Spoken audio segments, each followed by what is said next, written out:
Batang may pasan na buwaya sa likod, kinaaliwan ng netizens. Paano niya ito nagawa? Alamin, noong kabataan natin, meron tayo mga paboritong pinaglalaruan, mapa action figures, video games o teddy bears man yan. Ngunit, ibahin mo itong isang batang lalaki dahil imbis na laruan, buhay na buhaya ang daladala niya. Sa viral video, makikitang nakapasan sa likod ng bata ang isang maliit na buhaya. Tila walang kaba at takot na nararamdaman ang bata habang naglalakad kasama ang kakilakilabot na hayop.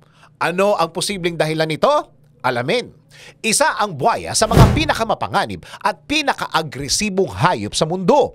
Mabilis itong gumalaw sa tubig man o lupa. Dahil sa malalaking katawan, matatalas na ngipin at matitibay na panga. Hindi nakapagtatakang marami ang takot sa predator na ito. Maliban na lang sa isang batang lalaking ito na nasa video.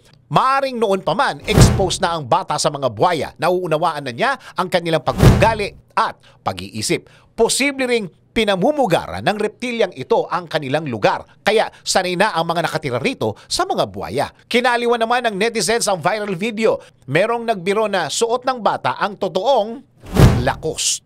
Habang ang iba naman natutuwa dahil tila pagod at lasing ang buhaya. Sa kabila nito, hindi dapat pinaglalaruan o sinasaktan ng mga buhaya dahil pinananatili nitong malinis at maayos ang mga katubigan para sa ibang hayop. Dahil sa kanila, well-balanced at functioning ang ecosystem.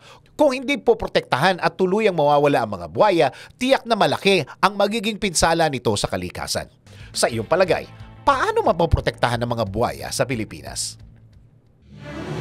DWIZ Research Report. Report.